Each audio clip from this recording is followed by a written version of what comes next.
Oh yeah, beer. Hey, so this I have a few notes here, and I just want to kind of get a little bit of info from you. You were mentioning the All right. late. I know we've been at this for almost an hour, pretty much an hour, but don't worry, I won't keep you for much longer. Because to be honest, I don't want to have like 2 hour podcasts anymore. Just over an hour. I'm trying to get it under an hour, but it never happens. The conversations are too good. No, yeah, it definitely gets good, especially when you get a guest that you haven't really talked to, and there's so much information back and forth. Well, yeah, 'cause there's so much I'm curious about, and you got that information. So you keep bringing up labor camp. Like, what is the labor camp? Well, the labor camp, there was plenty of those around these areas. The labor camp is pretty much low income housing for people that work in the fields. Hmm.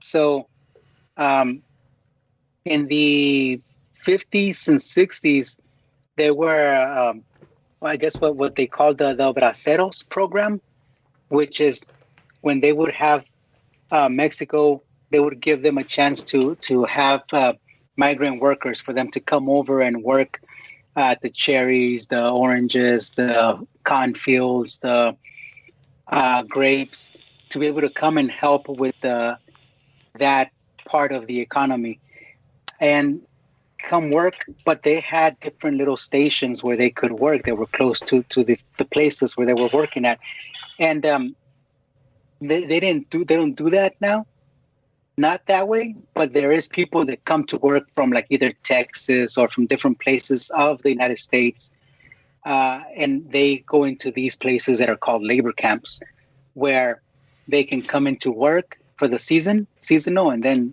go back to where they live and help out in the agriculture with everything of the farming that's going on. But in the labor camp that we lived, it was just low income housing for people that worked in the fields. My mom was always field worker. She was always either working with roses or hoeing cotton or picking grapes. So we were able to apply there, and we got that housing. At that time during the 90s, it was about $250 a month. So that helped Whoa. a lot. It was very low. It helped a lot.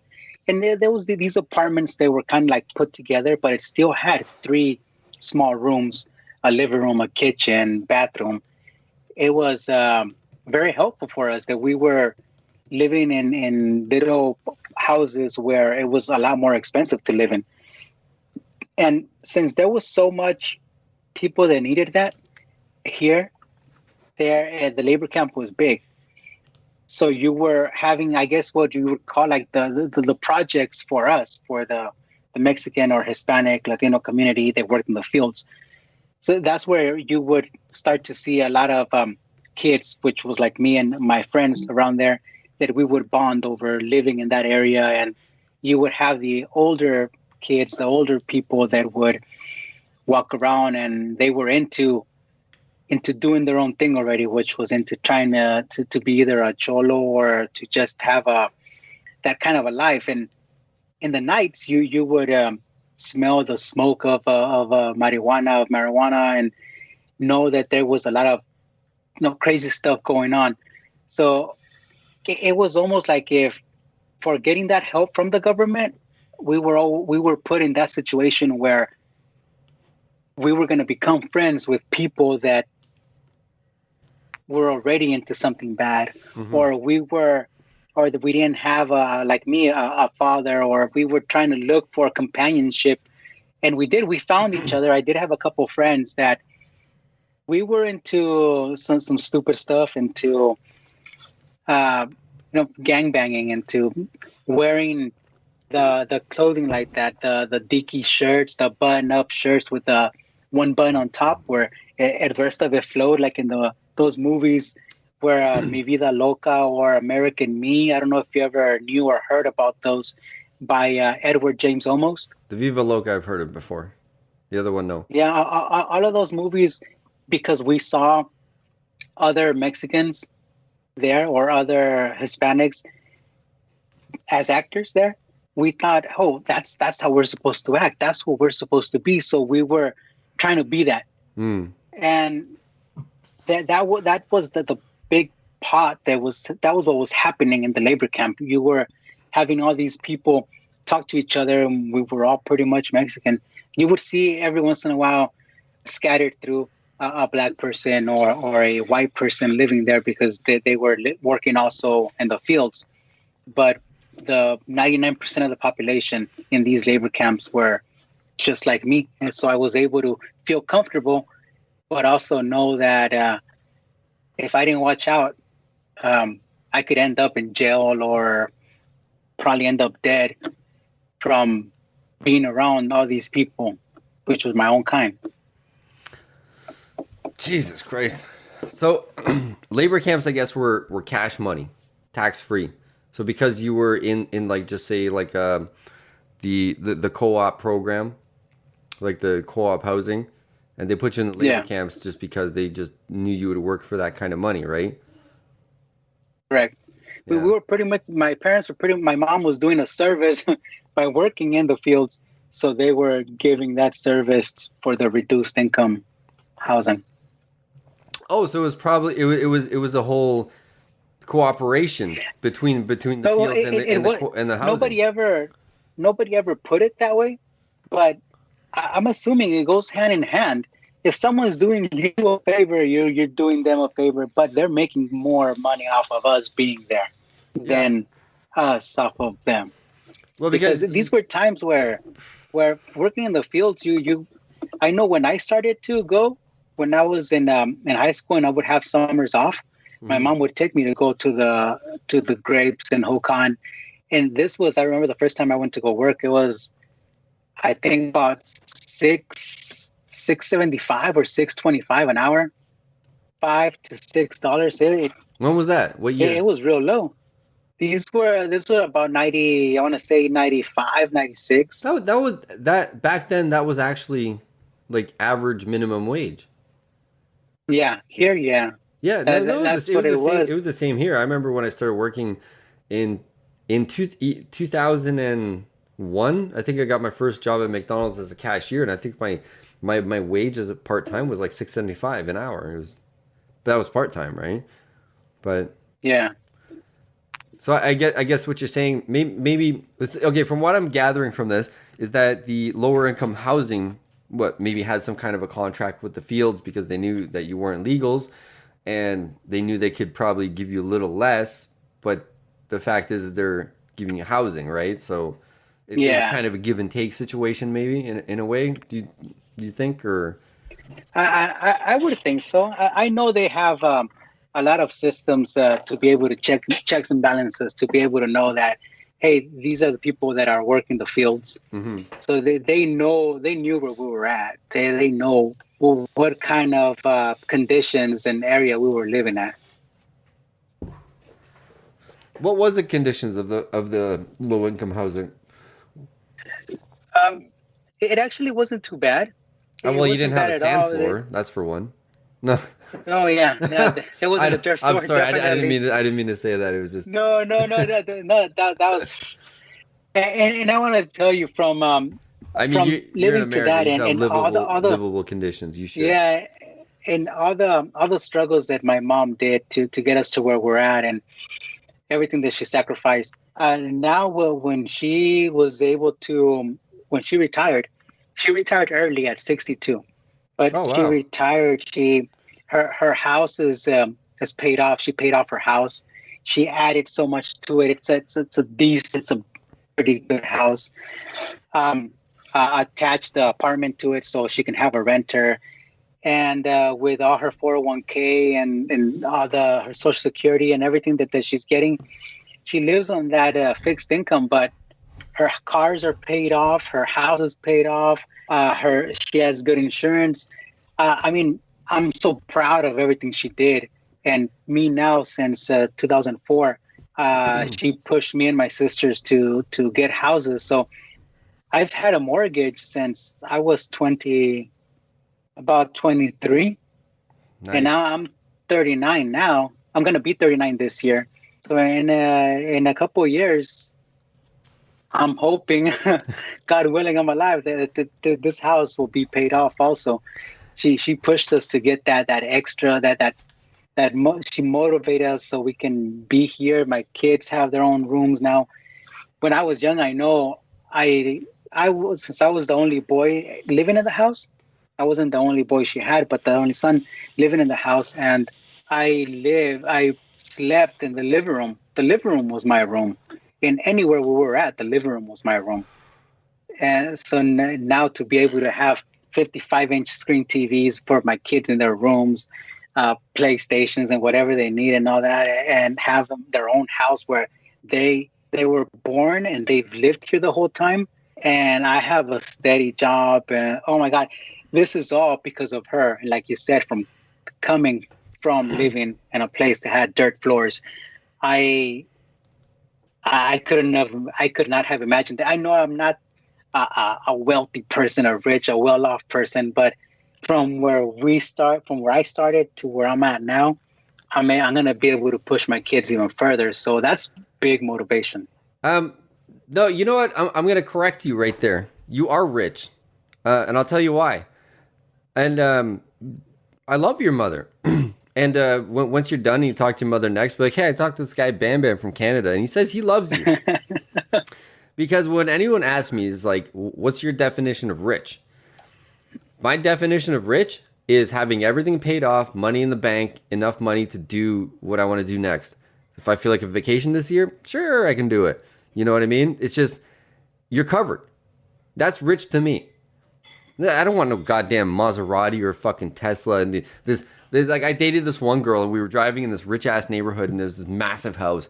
And she was like, I want that house. And I was like, she's like, so what do you think? I'm like, nah, I don't want that. And then we drove by this bungalow, right?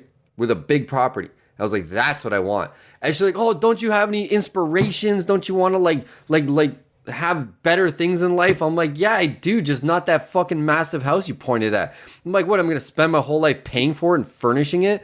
I'm like, you know what that's going to be like? I'm going to have to clean it like 3 times a week. You know, I'm going to spend a whole day cleaning that fucking... I don't need that shit. It's way too much. She's like, oh, but you need a big house for family and blah, blah, blah. I'm like, no.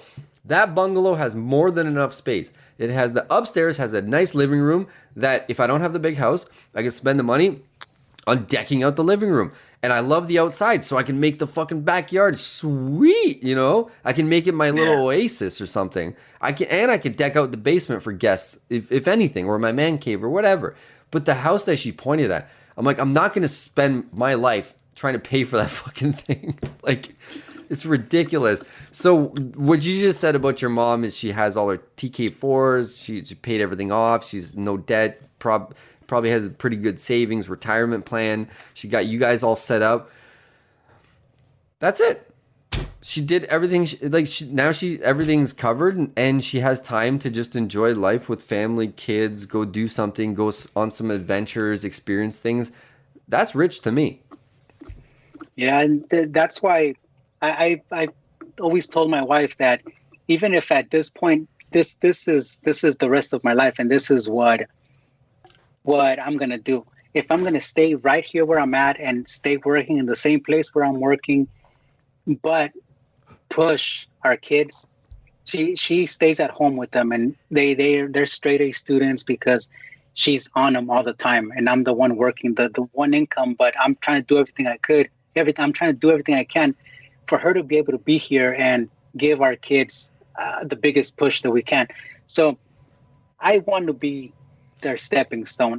This is me right here where I'm at. I don't want to move as long as I can be their foundation. I want to push them to be as much as as high as they can go now, to I guess do what my mom did, and in a couple generations from now, you know, they won't probably remember me anymore, but I will have been the one that pushed as far as I could, you know, for them.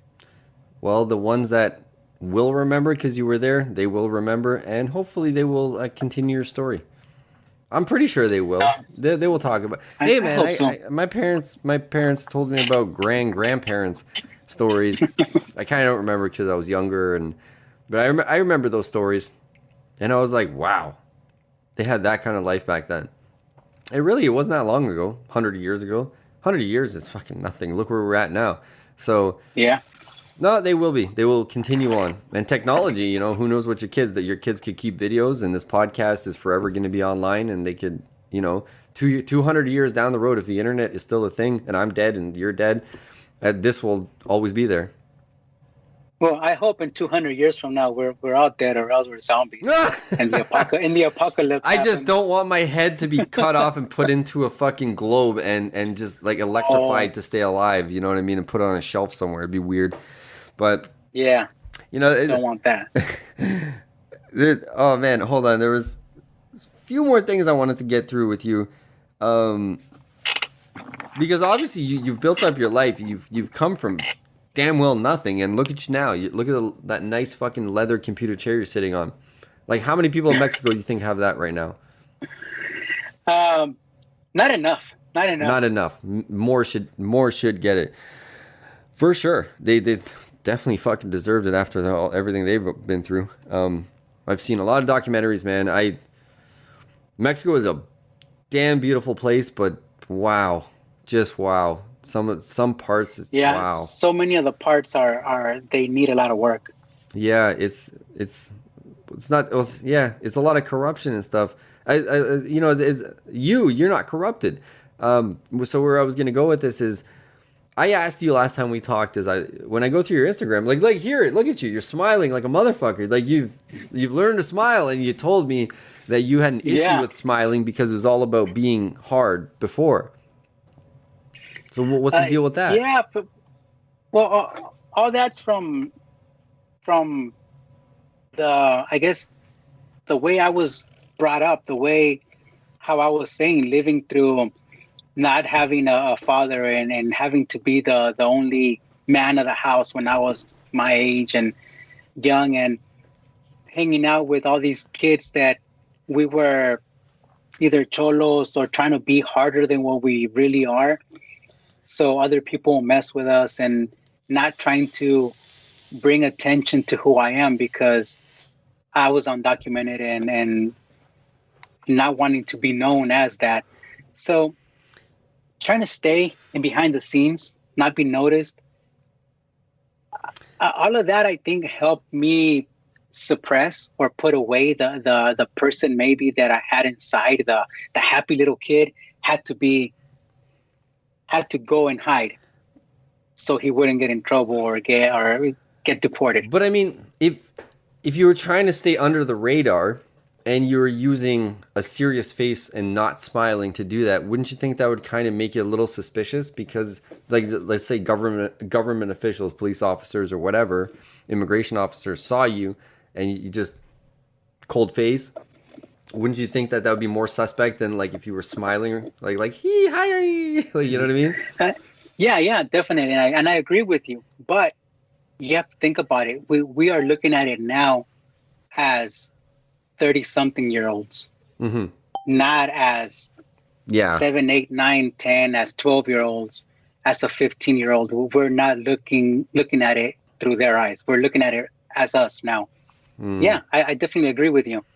Blending in is different, but to someone like that, especially when you're going through it and someone tells you something, you're more in shock. Like, you're just staying quiet, like what's going on.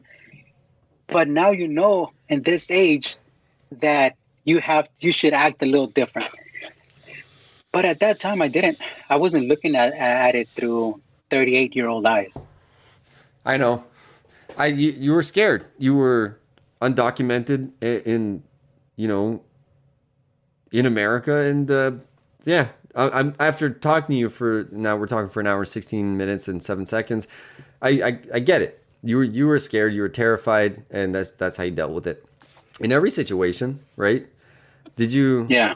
Like you said, you were around some like hardcore people. Were you ever kind of? So I'm trying to use a smart word, but I'm going to say, did anyone ever try and pull you into a gang? Because LA is very known for that. I'm sorry to say. Yeah, because around my area, we had which was Barrio Huasco Rifa, which is for the Huasco where I live. Mm-hmm. And then we were also in the East Side Campo for the labor camp. It was those people that if I wanted to be a part of them as their friends, that's the people that I needed to hang out with and be and show them that I was a part of them. So yeah, I was in those I guess I don't want to call them gangs, but it was a group of friends that we showed each other that we were down for each other, that if one of them got in trouble, we all got in trouble. Yeah. In the mornings we would walk together to school together and show up, and everybody knew, man, these guys are going to cause some trouble. My mom got smart. She would follow me sometimes to school in the morning. She would be I love your mom. Your mom's great. I would see her car driving him back, and I'm like, oh, he's coming. Hey, mama. Keep walking. Let's keep walking. I knew she was in back of me, and she did that because there was times where I had to take my big cut off dickies or my big pants and everything in my backpack to school, change as soon as I got inside school in the bathroom, and then come out looking like that. So I was trying to be that person in front of everybody, but at home I wasn't that person. I knew in my heart that I didn't want to make my mom cry or upset, but outside I had to be that. She didn't know that. Not that she didn't know. It's just that's all she had to work with. Having us live there in the labor camp, and living in the area that we're at in California and everything where there was more gang activity. Even without her knowing, that's all she could provide. But I had to do these things in order to not get bullied, not be like the Mexican kid that everybody's like talking about me or talking down to me. She would want me to go to school with my shirt, my button-up long-sleeve shirt tucked in, like that's how you get beat up. Some cowboy boots and everything. I'm like, no, mom, I'm not gonna do that. That's how you get beat up in high school. Mexico. Yeah. It's like she told me when I was in junior high, I was about 7th grade, and she'd be telling me, "You look so nice with your shirt tucked in and your cowboy boots and everything." Like, no, that's not how it works here, Mom. But she didn't know. She didn't know. I know. Moms came from a different time. So did my mom. We were the same way. We had our crews, and like me being older now. Luckily, we're pretty north from the city, so us being Wiggers wasn't that bad. But I mean, let's be honest. Even in the city of Toronto and surrounding areas, there are pretty serious gangs around, right? If we went in our group to certain areas, which at the time were unknown to us, which I know now, but back then, it could have been some serious problems. We were posers, put it that way. We listened to 50 Cent, we listened to rap music, we thought we were fucking hardcore. Meanwhile, we were just high school kids having fun. But there were real fucking dudes out there who, if you came across them, luckily we didn't, but if we did, it could have been a real situation. I mean, it was the same with us. We in our own little clique, in our own little group, we thought we were the hardest people there in our grade and everything. Yeah, but there were harder people that were out in the real world, not just in school, doing this. So I luckily we didn't meet up with them that way, but we knew some of them. But it wasn't like we were rivals at all because we were in the same area. It's just we knew it. Our level was junior high and kind of high school. Yeah. And their level was like the real world where they walked around with guns and everything. So it was the same world, but separated, I guess, Yeah, you were confined to your area and they were kind of confined to theirs. So you didn't experience that real part, luckily.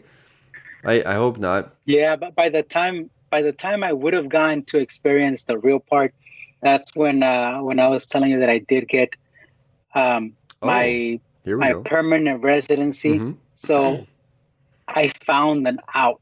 I was able to see, I can do something else. I can't be doing everything I was doing. So that's when I started doing the dressing and being a part of these groups in high school, uh, for treasury, for the being in football, being in the popular kids area. So I slowly merged from being with the guys that I was with, being a troublemaker, to not, to being able to have a chance to go to college, and it all happened in short time. Well, you made a damn good choice, that's for sure.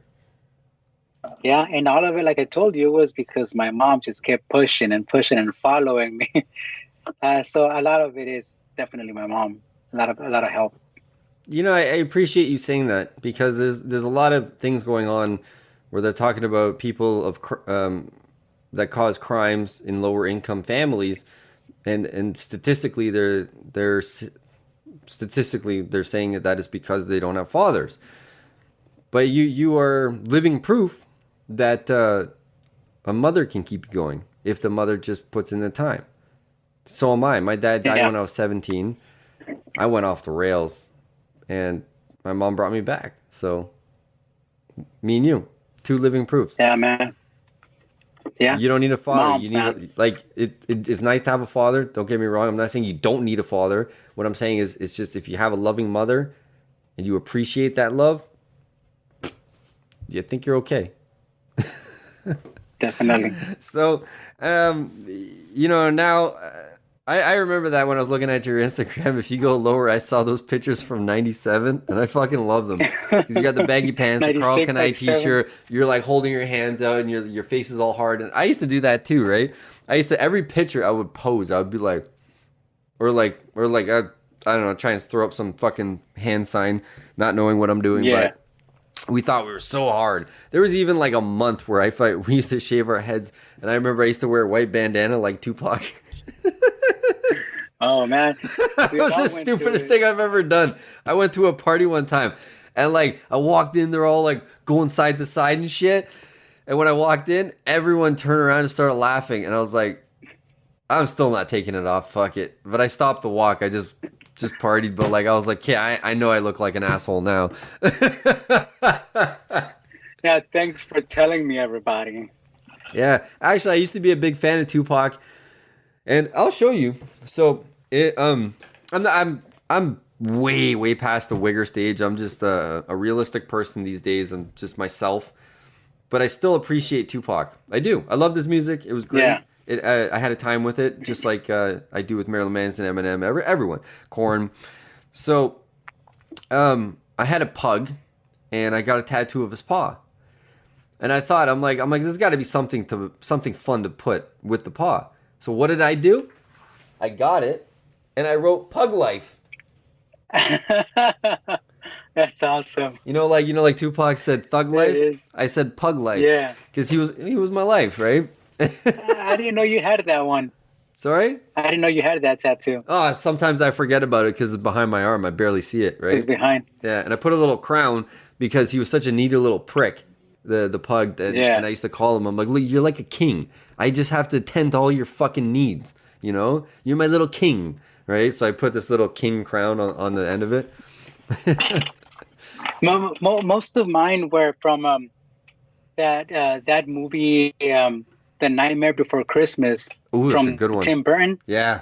Yeah, because all of the most of the ones I have, Oh they wow, go off of that storyline. that's amazing. They go off of, and it goes all through and around from Zero's house and the where they have the cemetery. Oh, you have Jack. both arms. That's awesome. And everybody, Jesus. the crooked houses. It's all. I really liked that movie. It was just so different for its time, and all the movies they've made ever since, with Tim Burton, they've been. I mean, Edward Scissorhands and all these other classics, Beetlejuice, all these other movies. They're awesome movies. Michael Keaton, Johnny Depp. Hey man, you're gonna appreciate this. Who's Yeah. that? Yeah, there you go. I got Johnny Depp. Pirates of the Caribbean. Johnny Depp on my right arm. And I actually found a tattoo artist that's gonna finish it, which is amazing at detail and coloring. The only thing is, it's gonna run me like 1,600. Oh wow, Yeah, how much? How that's much? a How lot. much did? Okay, so your right arm with all of that Nightmare Before Christmas. What did that run you right there? It's black and white, but still. Well, I had them done with people that I know and are here in town. Oh, okay. Well, most of them, because these are the ones you can see. Then I also have my full chest with my daughter's names. Because even if you can't see it, my son's name is on here, Adam D. I see that. And then my wife's name is on here, Yeah, Elizabeth. It's on here, that's and very LA. they all have assigned. My son is Pride because he's my boy. He's my pride. My wife is Love. My two daughters, you Hmm. have Olivia and Elise. They also have their own for. Uh, they're on my chest, and then I have the nautical stars on my back, and my leg has the koi fish with the rising sun I got a and koi fish the ring. California. See that koi fish ring Oh, there it is. on my thumb? The dual koi fish, huh, Yeah, coming it's through. pretty. I bought it because I like fish, and then I read about the koi fish, and it's like all about good luck and all that stuff. I'm like, oh, okay, cool. I like fish. That's the Yeah, only reason I got it because most of yeah. my sorry. All these tattoos are mainly from people around here. I had one from Vegas and one in Reno when I lived in Vegas and Reno, but they weren't too much. I just knew the guys. Could say everything on my body is still under at least a thousand, maybe 900, Holy fuck. which is this. It's not too bad, but I got them at a really cheap discount because I know the guys. Yeah, but it's not only that. Everything in America is a little bit cheaper than here. Like I knew a buddy, like let's say 40 minutes north of Toronto, out in this Vaughan. It's called the city. Is called Vaughan, and his sister moved out to Texas, and he went to me and he goes, "Hey, you see my house? It's nice, 2 stories, two garages, basement, really nice, modern, pretty decent yard." And he goes, "This house at the time, this was like 10 years ago. And he goes, this house is $800,000." And he go, "Yeah." And he goes, "You want to hear something fucked?" And I go, "What?" Because my sister is living in Arizona.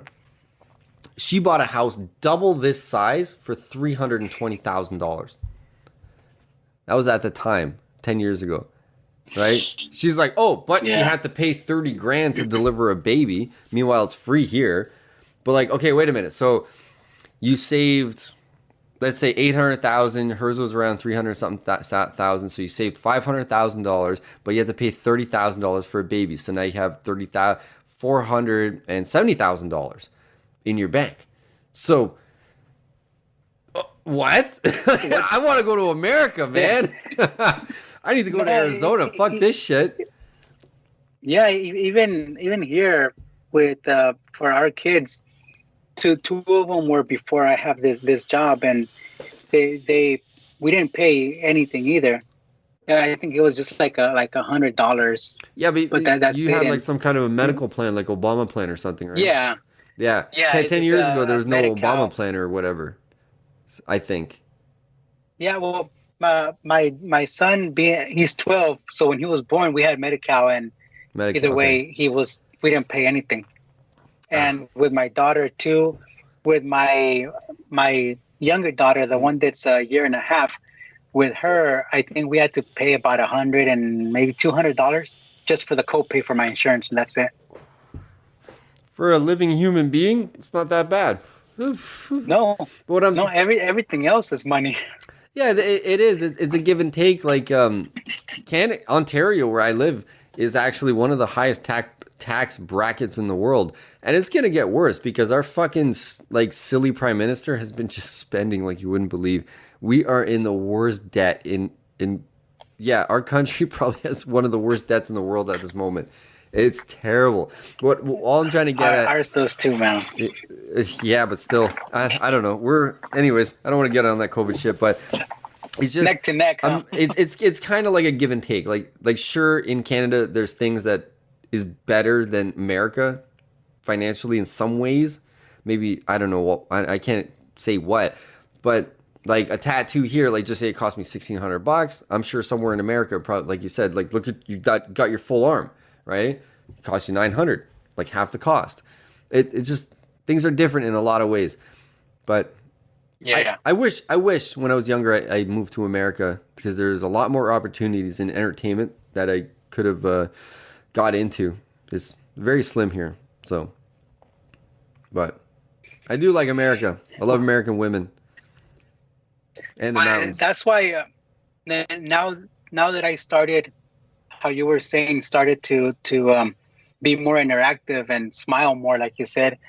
Now that I've been talking to all these people that are either podcasters or rappers, or that do all these awesome things that I'm not doing, and just by supporting them, that's something that I could do. And since I'm so close to LA, I can just drive out there and talk to them or hang out with them.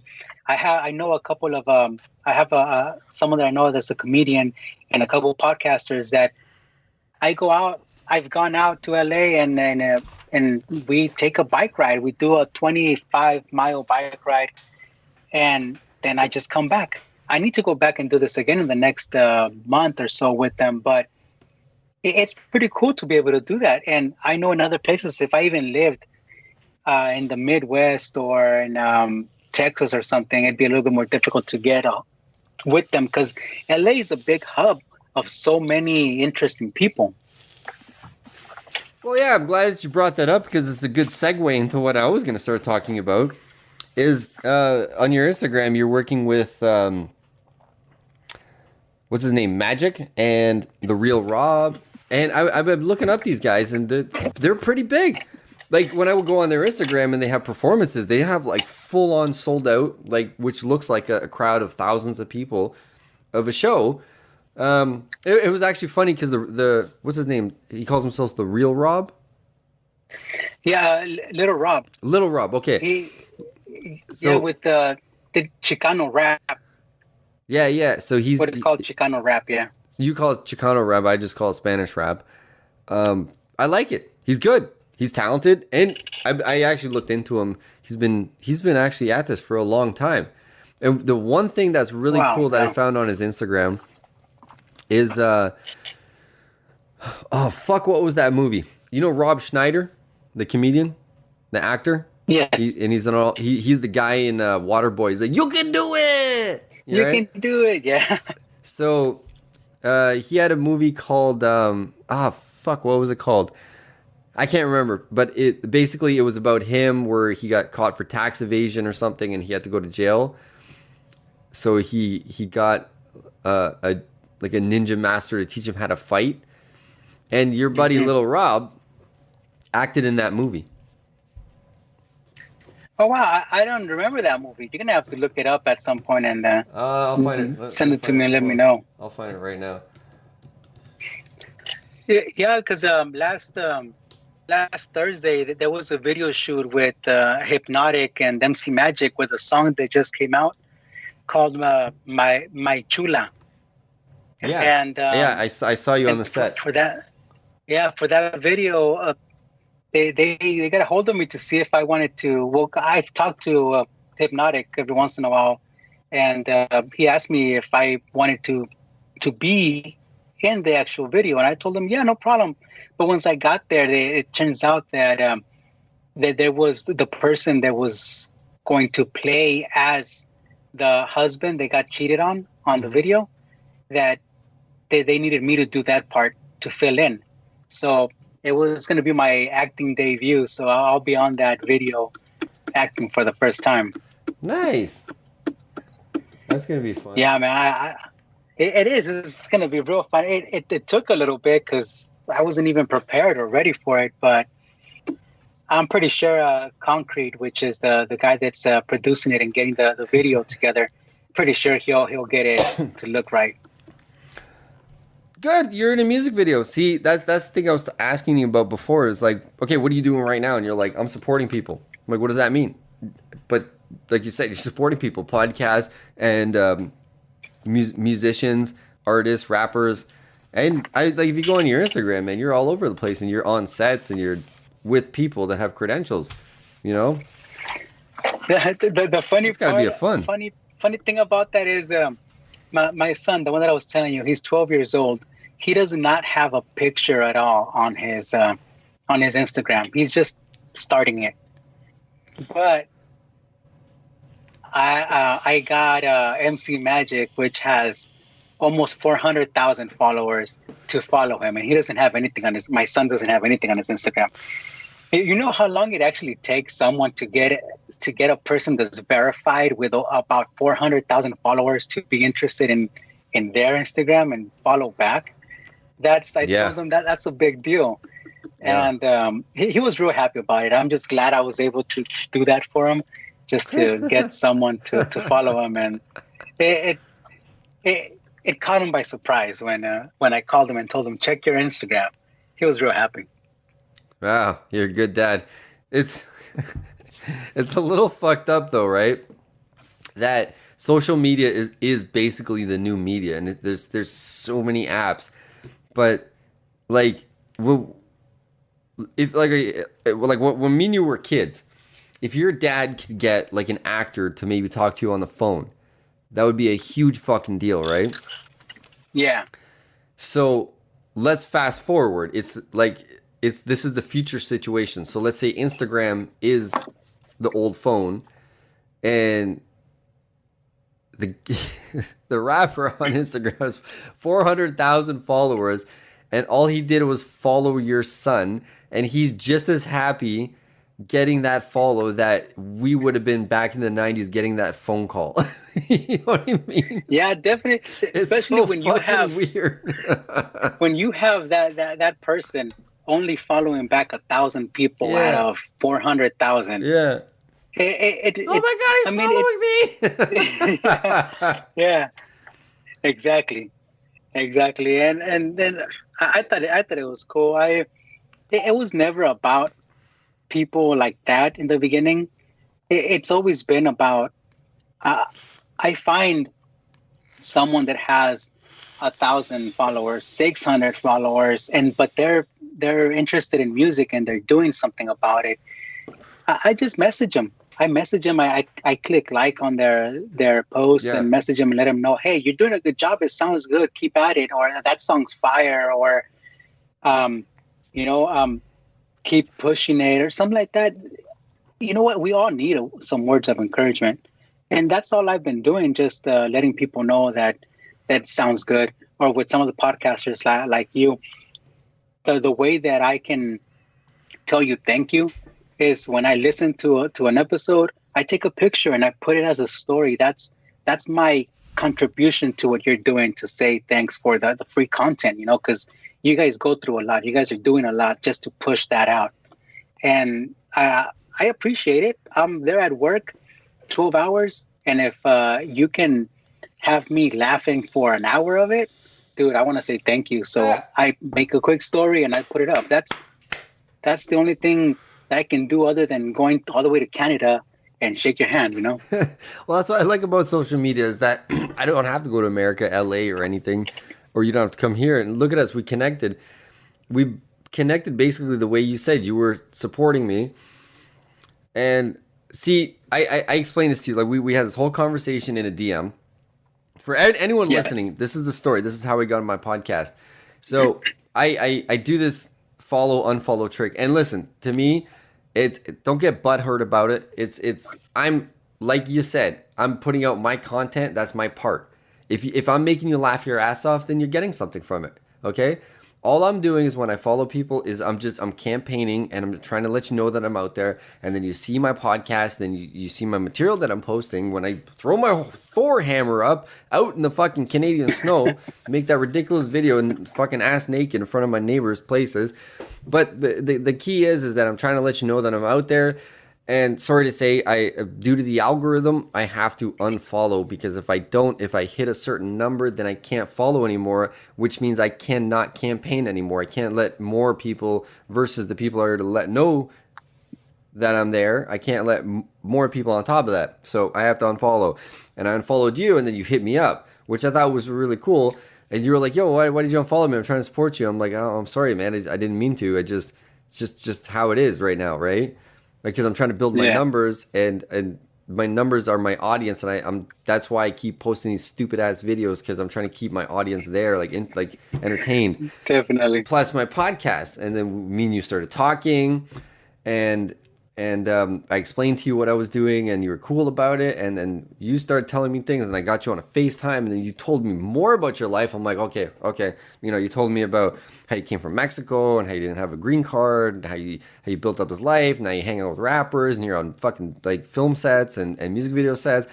I was like, come on my podcast. Now we're connected.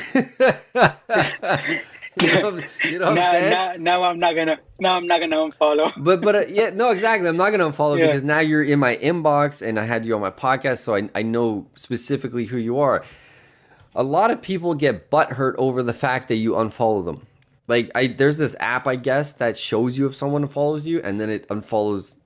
If you unfollow them, they unfollow you, and it's the app doing it. But it's like Yeah. that. Listen, you shouldn't worry about people unfollowing you, right? If you like what I'm doing, follow me. Okay, I'm sorry. Like I cannot keep tabs on like 3,000, 4,000 people, and I got other apps. So that's why I keep putting out content. I just want to entertain you. That's what I want to do. And if you want to connect with me and we connect, cool. Because the follow and unfollow trick actually got me a lot of connections. I think the last fucking few people in my catalog on my podcast are because I followed them and they sent me a message like, hey man, your shit is fucking hilarious. And then I looked at their shit and I was like, I want to talk to you. Come on my podcast, right?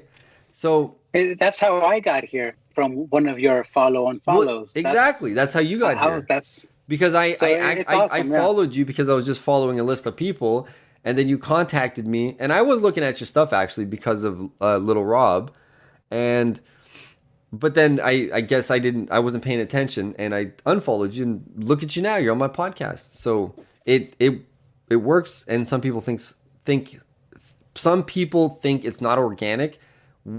How is this not organic? I have you on my podcast. That's organic. Yeah, no, it definitely is, and it's an honor, man. It's been a pleasure just talking to you about it. I know with different people you have different conversations, but this one was like you said, organic, and it was genuine. I appreciate the time that you've given me just to talk to you. I know there's a lot more things that we didn't talk about or that we've missed, but No, not really. hey, you never know, man. No, man, we've pretty much talked about everything I made a note about. Yeah, we got it all.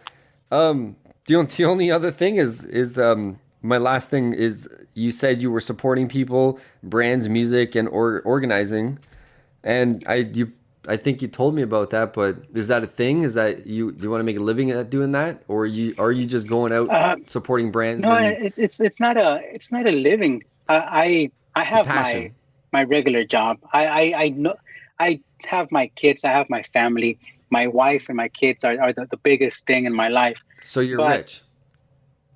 Yes, exactly. You're rich. Just how we said, I'm rich. My wife's and my kid. My wife You have and my everything you kids. need. You're rich. Okay. Correct. Yeah. The only thing that I guess I needed a hobby. I needed something extra, and sometimes I get these ideas like, oh, what about this? And what if we do that? Or what if this happens? And I just can't stand still. And that's why in the middle of the night when I'm at work or anytime, I'm just like, you know what? Let me check out his things. That was funny. Bam, bam. Let me put great job or go Thor or get him or whatever. You know, it's it helps me to ease all the things that I have in my head that I want to get out. This is my hobby, being able to support someone else and just show appreciation to what other people are doing. And you got to be in a music video, hang out with rappers and music video dancers. I'd say that's some people, their hobbies on a weekend is going to a club or restaurants. Yours is going on set. So I say, hey man, there's nothing wrong with that. It's a good time, man. Listen, I think we should just kick it off here. We've been going for an hour, 46 minutes and 49 seconds and blah, blah, blah, and microseconds. Who cares about those? But before I go, I got to tell you, your buddy Little Rob, next time you see him, the movie is called Big Stan. 2007. Yo, watch it. Big Stan. Big Stan. I'm gonna watch 2007 with Rob Schneider. It's so funny. When I scrolled through Little Rob's Instagram, and he had a post of him and Rob Schneider, and he's like, "Oh, I acted in this movie back in 2007." I was like, "I remember you." He was actually a pretty big chunk of the movie. He had a pretty big part in the prison. He was like one of the Spanish gangsters. It's so funny, man. Yeah. So you got to check it out. And it would be cool for you because you kind of know the guy, right? Yeah, I mean, I'm not. It's not like if I have his number completely and everything, and we talk all the time. Yeah. It's. I have conversated with him and everything, and it's cool to know these extras about people. And I didn't know that. No. I'm gonna have to check it out, definitely. Check it out, man. Hey, thanks for coming on. I appreciate it, man. You know what I'm gonna call this? I'm gonna name the title of this podcast because have you ever seen the movie Coming to America with Eddie Murphy? Yes. Yeah. So on last Friday, Coming to America Part 2 with Wesley Snipes. Yeah, dropped. It came out for. I'm gonna name this podcast in fun of that show or movie. I'm gonna call it Coming to America. Perfect. Coming to America, the Mexican story. What do you think? Perfect. I'll take it. I'll take it. Put me in for that. Or no, I'll call it. Is it okay to say the Mexican dude story? Or yeah, I'll figure it out. Story is fine. It's gonna start coming to America. I'm open to all of it, man.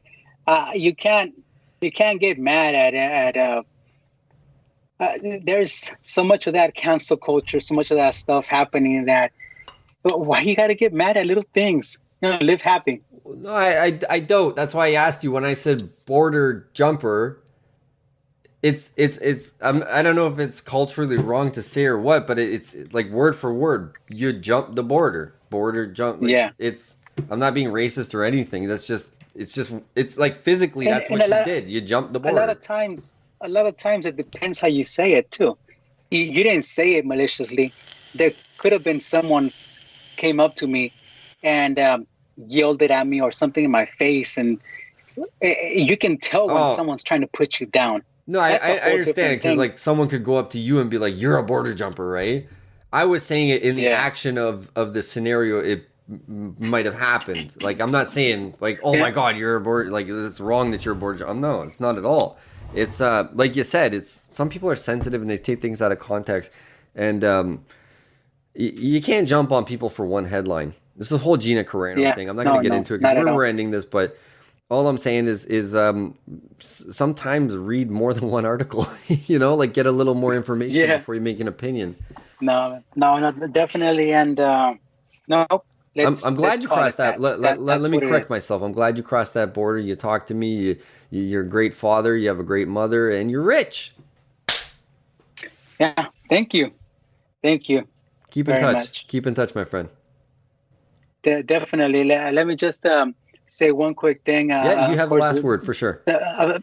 Just want to say that other than my mother, the biggest motivation of anything I've done has been my wife, Elizabeth. Without her, our kids, our family, any of this would not be pushed. She's the one that is the backbone. She knows what I need, and she helps me stay motivated. Can you give me a bam bam for that? I want to make sure I put that out there. Yeah. Say bam bam. Bam bam. All right. Thanks, brother.